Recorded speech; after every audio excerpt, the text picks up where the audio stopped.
In the last video, I said this announcement may have tipped us off to what the next DLC is going to be after the Wood Elf Lord pack. So first things first, if you haven't seen my previous video, stop this one now and go watch it first, because it's effectively going to be mandatory viewing. I will not be going in depth into the info gleaned from that video. Anyways, kick back with a glass of milk and let's hop right into some more Total War investigation. Wow.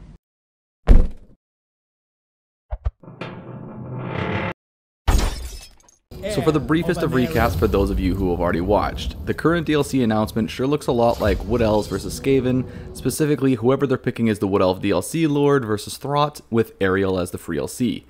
Interestingly, that means the Dark Elves are now going to be the only faction left with 5 legendary lords, and I cannot for the life of me imagine we get left with that imbalance when Game 2 wraps up. So right out of the gates, we already have our first indication of the next DLC's focus, the Dark Elves. We also kind of got tipped off to the fact that there is a next DLC because Grace's previous comments were left somewhat vague. We weren't for sure knowing that we had another DLC coming. We're not going to delve into the Dark Elf lore just yet though, because I think their lore is actually is dependent on who they'd be paired against, and I think you'll understand why when I go over the options. Now before we get into the who, I think it's important to establish the what. I've read some folks suggest that perhaps it could be the pre-order bonus for Game 3, but I think that's unlikely for a plethora of reasons. One, I don't think CA is naive enough to think that a legendary lord or two is appropriate as a pre-order bonus. I'm not saying another faction pack is the only option, though it is worth remembering when Grace said there were no more faction packs coming, she specifically called out the pre-order bonus as being exempt from that statement. More reasonably though, a pre-order bonus is something that you have to expect to have utility for both games, and I can't foresee a Dark Elf legendary lord being likely to fit that mold. So it would be Dark Elves versus someone, but we know that it can't be a Game 2 core faction as they're already even with each other right now already. Giving anyone else a DLC pack would cause the exact same imbalance that we're probably trying to avoid. I would personally argue we can also count out the Game 2 DLC factions for now. As much as CA wants to do DLC for DLC down the line, I get the impression it's for stuff that they're not getting much value out of anymore, which leaves us with the Game 1 factions. Now, Greenskins, Empire, Bretonnia, and Wood Elves are 100% out of the running at this, as they've all had extensive reworks fairly recently. In theory, this leaves us the Dwarves, Vampire Counts, Warriors of Chaos, Beastman, and Norska. Now, our first fork in the road for this investigation is, does the recently announced Savage Edition play into the next DLC pick? If so, our picks are fairly obvious. It's either going to be the Beastmen or the Warriors of Chaos, presumably with the free LC being the one that didn't get the actual DLC pick. However, this still presents some issues that need to be overcome. Regardless of which of the two factions it is, Horde factions are all needing a massive overhaul, and I'm really dubious about us getting that prior to Game 3, which would be a huge mark against the rework in my opinion. I don't know about you, but I would want to put in tons of efforts to update a faction that's going to be changed all over again in under a year. And it's not so much of even a faction by faction fix either, Hordes as an entire mechanic need to be looked at. That being said, I think both of them are far more probable than the other races. Dwarves and Vampire Counts already had some fixes, and Norska is pretty irrelevant pick to go with, and is likely one of the factions being looked at for Game 3 anyways.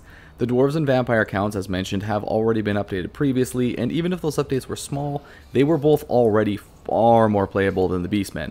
Furthermore, there's not really any direct rivalries to exploit for a Lord pack there as far as I'm aware, so all things considered I think it's highly probable the next DLC is going to tie in with the Savage Edition anyways, which also makes sense from CA's perspective from a financial angle. So then, I'm willing to bet we're looking at Beastmen versus Dark Elves. How did I get there? There's a few small things that don't seem like much on their own, but then they assemble into a megazord of evidence. Let's start with the really old evidence, the CA Twitch stream from the start of this year. In it, a new Nagarothi-based start position for a Beastman Lord was one of the things brought up. Now this would seem a little pointless if you weren't planning on actively moving a new Beastman Lord there, as the region already struggles with chaos corruption otherwise, and frankly, why even look at a new Beastman position anyways? They aren't a part of the Vortex campaign in any capacity currently, so their inclusion seems unnecessary. There's also the evidence we got from the announcement itself. Well, I don't remember them referencing the Beastmen, you say. But they did in a veiled manner. Is this all too confusing? Don't worry, we'll be announcing it properly soon, and we'll have plenty of very clear info on what you get depending on which games you own. We hope it works and you get a kick out of it because it means we'll be allowed to do it again, and we really want to add everything we can to Total War Warhammer. It's important to note, that paragraph that I just quoted specifically succeeds the area in which they explain how the faction pack, Game 1, and Game 2 all interact. Our third piece of evidence is the Savage Edition game itself. I mean, they could have picked any races to go within this. I mean, heck, why not show off your recently updated Wood Elves instead? It's a little odd that they picked two of the races who are often labeled as having the least fun current campaign mechanics, unless those campaign mechanics weren't going to be outdated for very long. It works especially well as a tie-in, like we said earlier. If someone picks up the next Lord pack and thinks, hey, those Beastmen were pretty fun, you now have an opportunity to sell them another product that will complete their experience in one big shot, which is another great move from CA's financial perspective. Lastly, they have one of the most obvious matchups possible. We'll get into why in just a very brief moment, but for now, of the 8th edition Dark Elf named characters left, none have a particularly great rivalry with anyone else, with the one possible exception that we'll discuss at the end of the video. But in the interim, just know that the Beastmen are a super obvious group to toss in against the Dark Elves. Alright, let's loop back to the Dark Elves briefly. So who would their legendary lord options be? Well, there's a number of named characters left, but let's narrow our focus down to only characters with sufficient lore and possibly tabletop rules. We have Shadowblade, Kurin Darkhand, Teleris Dreadbringer, and Rakarth. Now the first two are distinctly legendary heroes, not lords in any way, shape, or form, so we can go ahead and remove those now. So now we've got a two-horse race between Teleris Dreadbringer and Rakarth.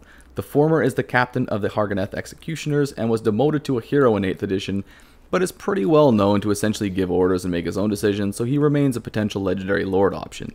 But not the most probable legendary lord option. No, that honor goes to Rakarth. Rakarth might seem like an odd pick to some of you. I mean, after all, he wasn't even in the 8th edition army book, but he is among the most probable legendary lord picks in Game 2 for a few reasons. First and foremost, he actually adds things to the game. Being a beast-focused legendary lord with unique units associated with himself and even his own faction option in Clark Harrond.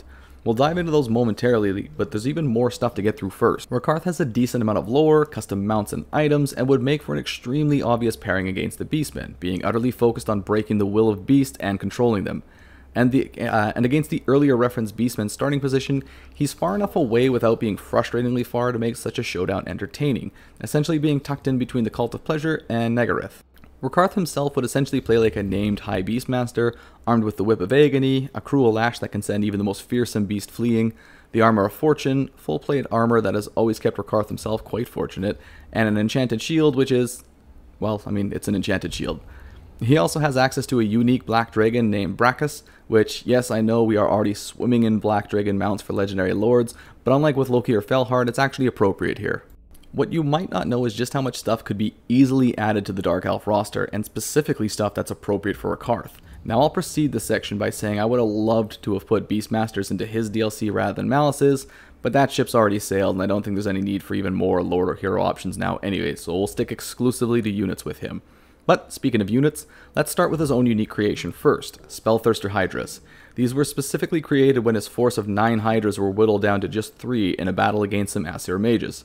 Frustrated, he worked with Morathi to develop the Spellthirster, a Hydra that traded some of its physical strength for nigh immunity to magic, and he's continued to breed these ever since. Now, let's quickly move over to dragons for a moment because there is a whopping 3 options in there alone. First up, the Magma Dragon. This is one of the most powerful dragon variants around, it is incredibly strong, and it possesses one of the fiercest breath attacks amongst all dragon variants. Known for being particularly malevolent and cruel, their habitat being so close to Nagaryth means they make for a particularly prized ally amongst the Dark Elves. And speaking of dragons that Dark Elves have extensive dealings with, the Sea Dragon is perhaps the most famous one in the roster. No longer able to fly, Sea Dragons make up for it with regeneration and incredible strength, making them a terrifying thing to face on the battlefield.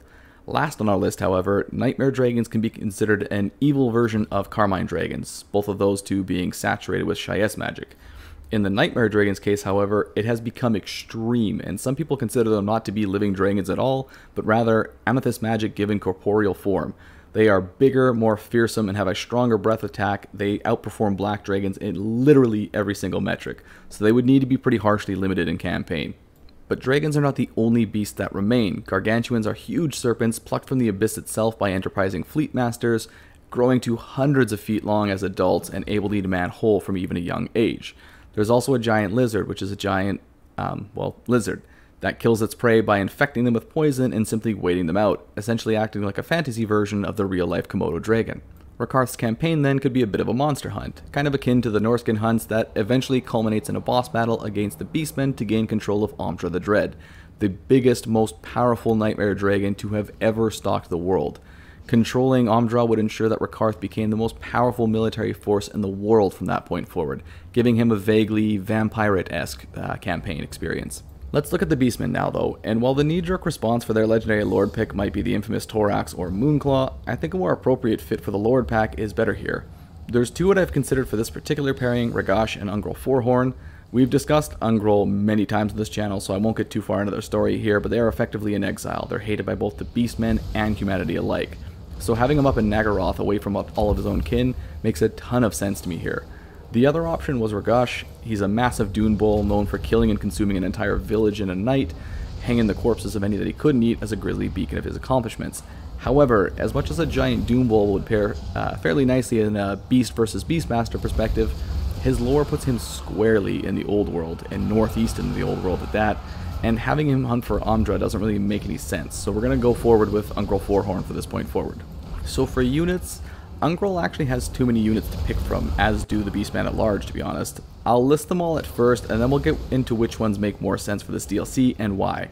So we have Greater Bray Shamans, Doom Bulls, Wargors, Tuskors, Ramhorns, Pratons, Jabberslights, Gorgons, Mutants, Borvagors, Ymir, 8-Men, Beast Fiends, Lakemen, Basilisks, Jabberwocks, Cockatrices, Feathered Fiends, Dreadmaws, Brays, and Turnskins. Oof, quite the list. Anyways, a lot of those are actually pretty inappropriate for Ungrel though. Doom Bulls and Greater Bray Shamans wouldn't willingly serve a traitor, nor would Bovagors or Wargors. The Ymir, 8-Men, Jabberwocks, and Lakemen are all extremely niche units that don't really add much to the roster, so we can safely remove those two. Basilisks, Cockatrices, Feathered Fiends, and Dreadmaws are all more appropriate for other factions, so we can take those off at the same time. Lastly, Pratons, Tuskors, Beast Fiends, and Ramhorns are all more appropriate for different Beastmen legendary lords, so we can trim that away too. That leaves us with Mutants, Brays, Turnskins, and alongside the Gorgons and Jabberslides as monsters. Now, Mutants, Brays, and Turnskins would all be low tier, low leadership units, but they would be an incredibly lore appropriate pick for Ungrel's army, given that he himself is an outcast like all of them. The Gorgon is a massive four-armed cannibalistic giant that strikes terrors into their enemies.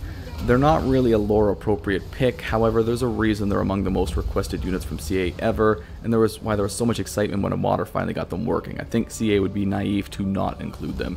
The Jabberslight is weird. They're a fairly fast moving single entity monster, but would cause rampage or terror to any unit nearby, hitting both enemies and friendly alike. This would be a pretty lore appropriate pick, as Jabberslights typically avoid the Beastmen and vice versa, only really being called into battles during times of war, but Ungrel isn't a normal Beastman and is also pretty psychotic himself. Now I mentioned earlier that there is one more potential option, even if it is fairly unlikely to me, and that would be Teleris Dreadbringer versus a Warrior of Chaos. Now, Teleris Dreadbringer is a fervent worshipper of Cain and considers the Cult of Pleasure, who are Slaaneshi worshippers, to be a complete and total stain upon the entire Dark Elf race. So having him go up against a potentially Slaaneshi legendary lord could be somewhat appropriate, but I don't know, it doesn't jump out at me. I don't foresee that being the pick CA goes with. Anyways, that's my stuff. Now, do I think I'm better at divination than Nayeth the Prophetess? No. Inevitably, some of the smaller details here will likely be incorrect, but I think it's a pretty safe bet to say that the next DLC is Rakarth versus a Beastman, with the free LC being anyone other than the core. And that's it for this particular video though. What'd you think of my analysis? Horribly flawed? Did I miss a crucial piece of information? Let me know down below. I do always enjoy chatting with you all. As always though, I want to thank you all for hanging out with me, and I hope to see you all next time.